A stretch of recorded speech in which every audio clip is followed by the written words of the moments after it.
laikam vienīgais novads Latvijā, kur starp apvienoto pagasta centru un novada centru nav sabiedriskā transporta, lai cik tas ir paradoksāli būt Pierīgā, bet tā tas ir Spunciems Piņķi.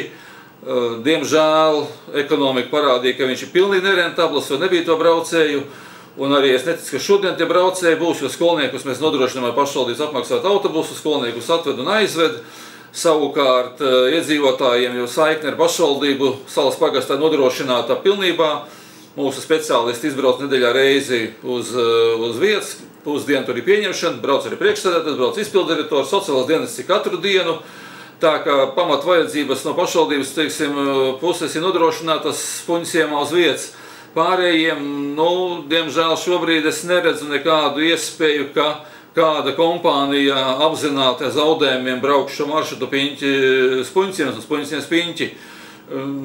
Nebūs to braucēju, jo eksperiments ir bijis jau vienreiz, tā ka es tam neticu, ka tas varētu šodien nes rezultāts. Protams, ka no Spunciemā var atbraukt gan uz Rīgu, gan izkāpt ārā Piņķu ceļa galā ar tālstīksmes autobusiem, Ventspils, Talsi, kas tur nāk, ja tie visi Spunciemā pietur, uzņem pasažierus. Mums nav oficiāli pietur, protams, Jūrmalas ielas galā, bet viņi parasti tur pietur, cik es zinu.